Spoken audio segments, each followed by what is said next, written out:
What up, y'all? This is your boy, Mr. Downtown Ray Melo, and you're listening to the Entertainment Report on iHeartRadio, live from Dubai for Thursday, November 19th, 2015, delivering some major stories and trends going on in the world of entertainment and beyond. You can follow the show on Facebook, Twitter, or Instagram, facebook.com/The Entertainment Report with Ray Melo, that's RAYMELO, on Twitter at The Enter Report, or on Instagram at The Entertainment Report. You can listen to the show anytime you want on iHeartRadio. Just go to iHeart.com or your iHeart phone app, search for The Entertainment Report, and it'll take you to the page. Martin Sheen broke his silence on son Charlie Sheen's HIV status Tuesday. The 75-year-old actor opened up about his 50-year-old son during his speech at the CME Group's Global Financial Leadership Conference in Naples, Florida. Charlie Sheen had publicly revealed he is HIV positive that morning on the Today Show.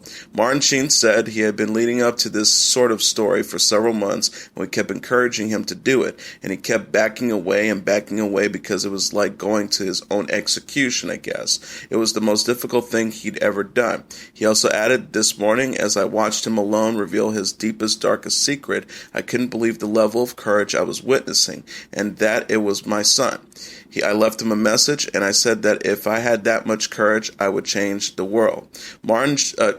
Charlie Sheen's doctor told Matt Lauer the star has an undetectable viral load thanks to an antiviral drugs. The actor insisted he didn't infect any of his sexual partners, including ex-girlfriend Brie Olson, who criticized him Tuesday on the Howard Stern show.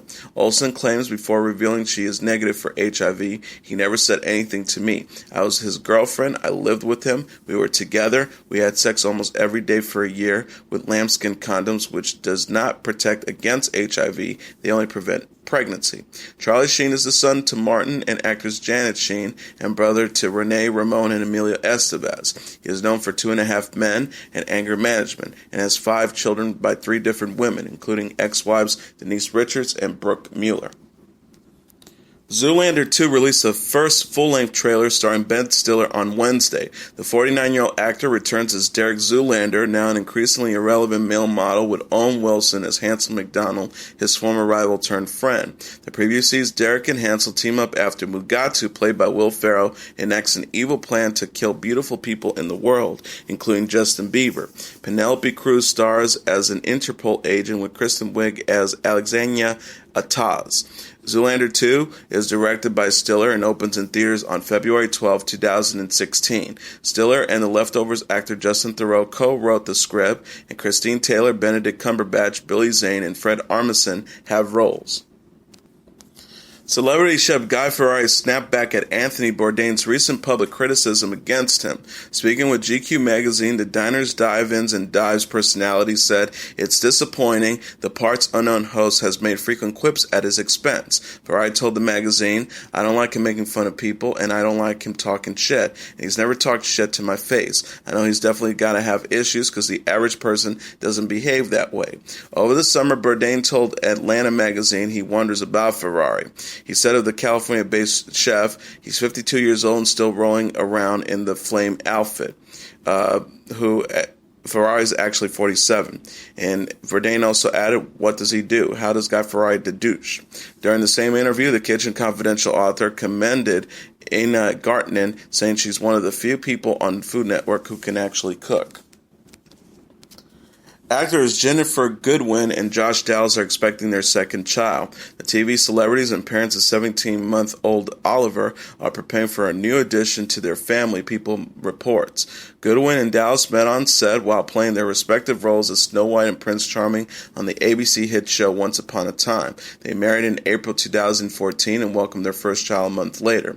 The growing family reportedly intends to grow even more in the future, according to E! News. Goodwin told the outlet in January, "We'll have as many children as the universe will grant us." Olympic star Michael Phelps and his fiancee Nicole Johnson are expecting their first child together. The couple made the announcement on Instagram Wednesday that Johnson is 12 weeks pregnant with the baby boy. Phelps captioned the post alongside a photo of the swimmers holding up a pair of baby-sized swimming trunks around Johnson's stomach outside an Olympic-sized pool. "We found out 8 weeks ago we're expecting. Today we're over 12 weeks, and it looks like we're having a baby we're having a boy.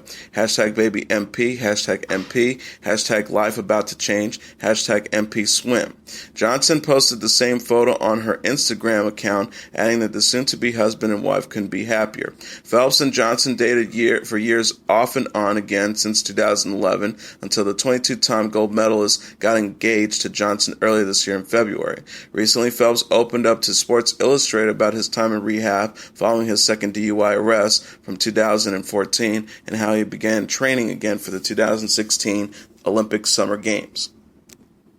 Race star Jamie Foxx's daughter Corinne has been named 2016's Miss Golden Globe, the Hollywood Foreign Press Association announced. Corinne Foxx, 21 and is a senior at the University of Southern California, recently shot an ad campaign for the accessory line The Icing. The Hollywood Foreign Press Association president Lorenzo Soria said in a statement Tuesday, "We are delighted to have Corinne Foxx continue the tradition and have her as our 2016 Miss Golden Globe. Like her father, she leads a fine example of following her dreams, and we can't wait to see what she does next." Fox added, "Throughout the years, I've grown up watching my dad establish himself as a well-respected actor. I'm honored that the Hollywood Foreign Press Association has given me the opportunity to now share the same stage where he's been recognized for some of his greatest accomplishments." Miss or Mr. Golden Globe is traditionally the child of one of the entertainment industry's most respected artists or filmmakers. He or she assists in escorting winners and presenters on and off stage during the Golden Globe Awards ceremony. Many people who have served in this capacity have gone on to enjoy successful careers of their own, including Linda Evans, Ann Archer, Laura Dern, Jolie Fisher, Freddie Prinze Jr., Dakota Johnson, Rumor Willis, Francesca Eastwood, and Sosie Bacon. Ricky Gervais is to host the 2016 Golden Globe Awards ceremony, which will recognize excellence in film and television for 2015. Denzel Washington will be honored with the Cecil B. DeMille Award for his body of work at the January 10th event. Soccer legend David Beckham has been named People Magazine's Sexiest Man Alive for 2015. The announcement was made Tuesday night during Jimmy Kimmel Live, where Beckham's face was revealed behind a blank People Magazine cover after audience members tried to narrow down who had been named the Sexiest Man Alive. The soccer star joked to Kimmel, "It's the best moment of my career. I can't believe it." Holding up his trophy complete with the mirror, Beckham also thanked the people in his life responsible for his good looks. The Calvin Klein and H&M model said, "I would like honestly to thank my parents for bringing me into this world. I want to thank my hairdresser, my stylist." Speaking with the publication, Beckham mentioned how grateful he was to receive the honor and how his wife Victoria Beckham and family took the news. He said, "I would hope that she feels this way about me all the time anyways," but she said congratulations. He continued by saying, "We kind of laughed about it with the boys, and the boys kind of laughed at me and said, 'Really? Sexiest man alive? Really?'" In 2014, Chris Hemsworth was named People Magazine's Sexiest Man Alive for 2014. Beckham last made headlines in September after he gave an emotional speech during the UN's General Assembly where he spoke about improving the lives of children around the world. CBS The Big Bang Theory has a momentous occasion planned for Sheldon and Amy. Executive producer Steve Miller revealed the longtime couple portrayed by Jim Parsons and Mylan Balak will finally have sex in the forthcoming storyline. Miller announced the news on the CBS Comedy's website Tuesday. He said, "After 5 years of dating, we felt the time was right for Sheldon and Amy to finally consummate their relationship, and we're so excited for the audience to see the journey over the next several episodes. The plotline will begin on the December 17th episode. Sheldon and Amy broke up in the season 8 finale, but are expected to reconcile ahead of the consummation." Baliak discussed the couple in an interview with Yahoo TV in September, saying she appreciates the pair's unique dynamic. She opinionated by saying, "I think the Amy-Sheldon relationship can teach a lot about relationships in general and the way we viewed them. I'd be hard-pressed to find another show that has a committed and intimate romantic relationship that's not sexual, especially for as long as we've done that. I think it's in a very authentic and sweet way." The Big Bang Theory airs Thursdays at 8 p.m. Eastern Standard Time on CBS and co-stars Johnny Galecki as Leonard, Kelly Kuko as Penny, Simon Helberg as Howard, and Kunal Nayar as Raj. Bob Newhart will reprise his role as Arthur Jeffries on the momentous December 17th episode. Actress Rose McGowan explained her public rejection of Caitlyn Jenner's Woman of the Year award acceptance speech made earlier this month. The actress and director, who's 42, took to Twitter Tuesday to add more context to her criticism of Jenner's quip that the hardest part about being a woman is figuring out what to wear, saying her disapproval doesn't come from a place of discrimination. She began by saying, "Let me take this moment to point out that I am not, nor will I ever be, transphobic. The idea is laughable. Disliking something a trans person has said is no different than disliking something a man has said or a woman has said. Being trans doesn't make one immune from criticism."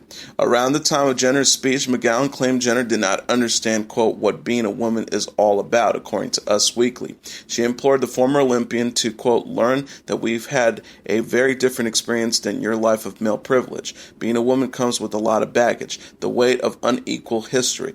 McGowan also rejected Jenner's award, adding, Woman of the Year, not by a long fucking shot. In her most recent Twitter post regarding the issue, the former Charm actress clarified she would be thrilled to work alongside Jenner in tackling equal rights. She said, "I just want her to know there is a monumental fight to be had." She said in the preceding tweet, "I guess I can be a little intense sometimes. Oh well, fuck it." Bette Midler shot down hopes for Hocus Pocus 2 on Tuesday. The 69-year-old actress discussed the potential sequel in a fan Q&A on Facebook. Midler starred as Winnie Sanderson in the original 1993 movie, which remains popular to this day. She wrote in response to a query about Hocus Pocus 2, "After all these years and all the fan demand, I do believe I can stand and firmly say an unequivocal no." Midler has expressed interest in the sequel last year and joked about the potential movie ahead of Halloween in October.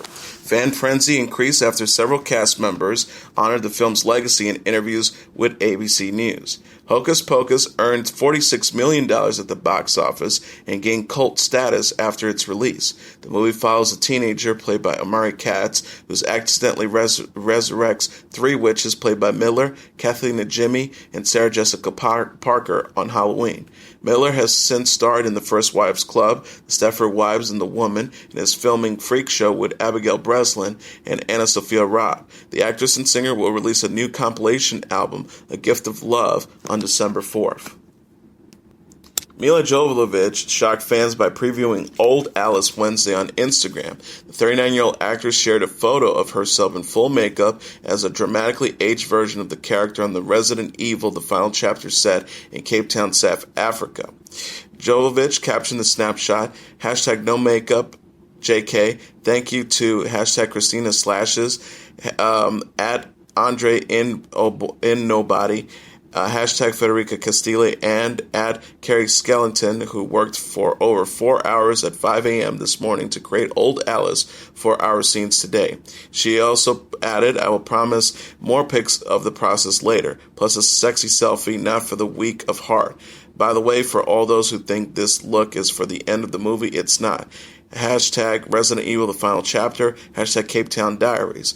Resident Evil The Final Chapter commenced production in September, and Jovovich previously posted photos with Ali Larder, William Levy, and Rolla on set. The actress's stunt double Olivia Jackson was severely injured while filming a motorcycle scene September 5th. Jovovich's husband, director Paul W.S. Anderson, will return to helm the new installment. The movie opens in theaters January 27, 2017, and co-stars Wentworth Miller as Chris Redfield, Sienna Guillory as Jill Valentine, and Michelle Rodriguez as Rain Ocampo. Jovovich and Anderson collaborate on the 5 existing Resident Evil films, the latest of which, Resident Evil Retribution, premiered in 2012. The franchise is based on the Capcom video game series of the same name and has earned $915 million at the box office. Tamar Braxton left the hospital Tuesday, a week after her Dancing with the Stars departure. The 38-year-old singer announced the news in a video on Instagram, writing, "Look at God, hashtag so blessed, thank you for all your prayers, I heart you all so much." Braxton was forced to withdraw from the ABC reality competition after she was hospitalized last week for blood clots in her lung. The star was ecstatic about her release when she spoke to TMZ at a pharmacy later that day. She told the website, "I'm so excited to be back. Thank you to all my fans. Dancing partner Val Chemininski is amazing in Dancing with the Stars. I miss everybody. I'm not 100%, but I'm out of the hospital." Braxton and Chemininski had excelled with their routines, earning a perfect score for their jazz number in week 6. Bindi Irwin and Derek Q, Alex Carlatos and Lindsay Arnold, Carlos Pena Vega and Whitney Carlson, and Nick Carter and Sharna Burgess remain in the competition. Braxton was also forced to cancel tour dates with Kim due to her hospitalization. The singer at last released Calling All Lovers in October, and she and sisters Tracy, Tawanda, Trini, and Toni Braxton star on VH1's series Braxton Family Values. Universal Pictures has released the first full-length trailer for The Huntsman Winter's War. The fantasy epic sees Chris Hemsworth and Charlize Theron reprise their roles as the Huntsman and the evil queen Ravinia, respectively, for the 2012 Snow White and the Huntsman. Emily Blunt joins the cast as Ravina's sister, the Ice Queen, along with Jessica Chastain as Sarah, a brave warrior who fights alongside the Huntsman. The film's synopsis reads, "Long before the evil queen Ravinia, played by Theron, was thought vanquished by Snow White's blade, she watched silently as her sister Freya, played by Emily Blunt, suffer a heartbreak betrayal and fled their kingdom. With Freya's ability to freeze any enemy, the young Ice Queen has spent decades in a remote wintry palace, raised in a legion of deadly huntsmen, including Eric, played by Hemsworth, and warrior Sarah, played by Chastain, only to find that her prize, too, defied her one demand: forever harden your hearts to love."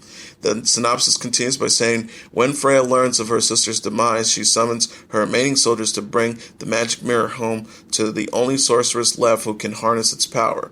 But once she discovers Ravinia can be resurrected from its golden depths, the wicked sisters threaten this enchanted land with twice the darkest force it's ever seen. Now their amassing army shall prove undefeatable, unless the banished huntsmen who broke their queen's cardinal rule can fight their way back to one another. On Monday, Universal released character posters for Hemsworth and Theron, revealing the film's new title. Cedric Nicholas Troyan, the visual effects supervisor of the original film, takes over directing duties from Rupert Sanders, who made headlines in 2012 after he was photographed kissing Kristen Stewart following the Snow White and Huntsman's premiere. Colin Morgan, Sam Claflin, Nick Frost, Sheridan Smith, and Alexander Roach also co-star. The Huntsman and the Winter's War opens in theaters April 22nd, 2016. The Bastard Executioner has been canceled after a disappointing debut season. Series creator Kurt Sutter confirmed the news to reporters on Wednesday, the day after the FX drama's Season 1 finale. Sutter and FX chose to axe the show after a sharp decrease in viewers led to concerns over the series' financial viability. He told Variety the numbers just didn't sustain the cause of the show, quite frankly. It's all math at the end of the day. We couldn't establish that core audience that allows you to figure out your advertising paradigm and whether or not the show is affordable. Sutter broke the news to the cast and crew in an email and brought ad space on entertainment sites to post a thank you. He told The Hollywood Reporter, "The most heartbreaking part of the cancellation is that there really was a sense of everyone being excited to tell more stories." The Bastard Executioner premiered in September and ran for a 10-episode first season. Lee Jones starred as Wilkin Brattle, a 14th century Welsh knight who assumes the identity of Gawain Maddox, the executioner, in his quest for revenge after a betrayal. Sutter is best known for creating FX series Son of Anarchy, which ended after 7 seasons in December. The director is still seeking a showrunner for a Mayan spin-off, telling Deadline he wants to find a Latino writer who understands the world and the culture. The pop culture analysis program The Soup, formerly known as Talk Soup, is wrapping up after 22 seasons, E! Confirmed Wednesday. The series finale is to air December 18th with longtime host and executive producer Joel McHale at the helm. Jeff Old, executive vice president of the programming and development for E!, said in a statement, "We are incredibly proud of the long-running success of The Soup. The Soup has delivered countless laughs and unforgettable episodes, and we are grateful to the talented team's fearless wit and clever approach week after week." Joel took the show to new heights for more than a decade, and his irreverent humor and unique brand of comedy, as captured so perfectly on The Soup, will be missed. Previous stars of the show included Greg Kinnear, John Henson, Hal Sparks, and Alicia Tyler. Pop star Adele says she never received an invitation from Beyonce Knows to collaborate, let alone rejected. The Hello singer explicitly shut down an internet rumor during a conversation on air with Zane Lowe set to air Wednesday, saying, "I would never be so disrespectful." Adele said to Beats One radio host, "I would never disrespect her like that. I'm such a fan, oh my god." Later in the interview, she's expressing her adoration for the Running Loose It All singer. "Obviously Queen Bee to the day I die," she said. During the interview, the 27-year-old also revealed her upcoming album 25 will be the last named after her age. She said, "I feel the idea of naming albums after my age is always to show a photograph of what's going on in my life at the time," according to Entertainment Weekly. She also added, "I feel like not that much is going to change profoundly in me from now on in terms of how important years of my life are to myself." Adele, who is a mother to 3-year-old son Angelo, said in a recent interview with ID that her latest album is her means of clearing a lot of stuff out of her head.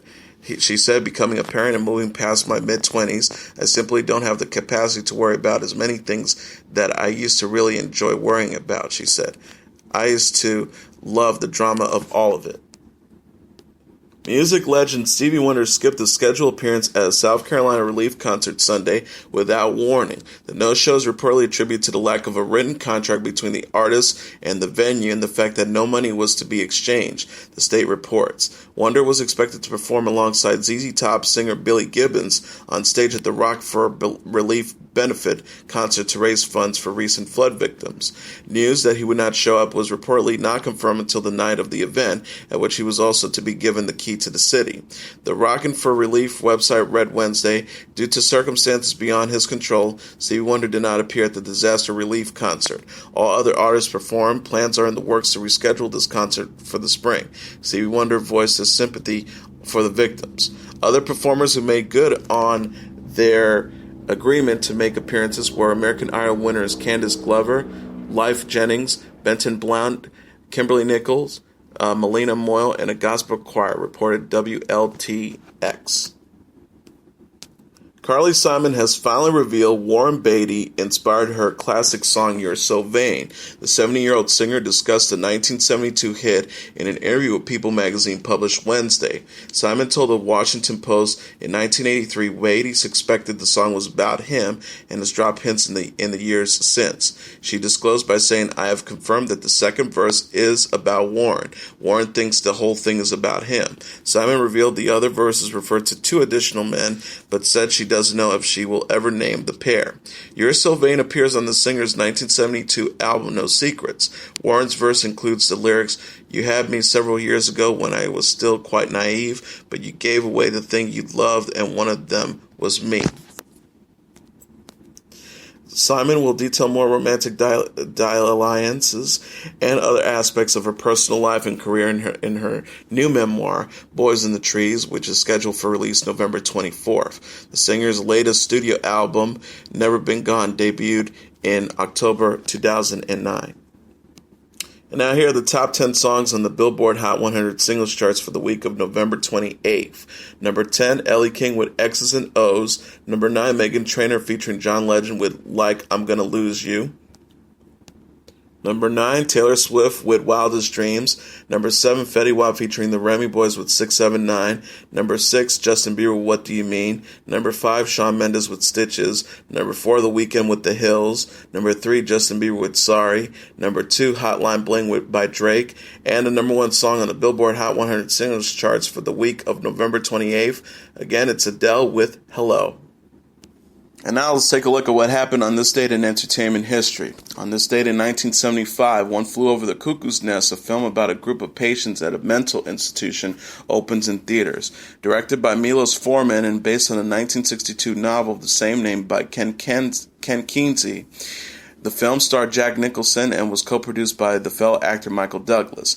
One Flew Over the Cuckoo's Nest went on to become the first film in 4 decades to win in all 5 of the major Academy Award categories. Best Actor for Nicholson, Best Actress for Louise Fletcher, who played Nurse Ratched, Best Director, Best Screenplay Adaptation, and Best Picture.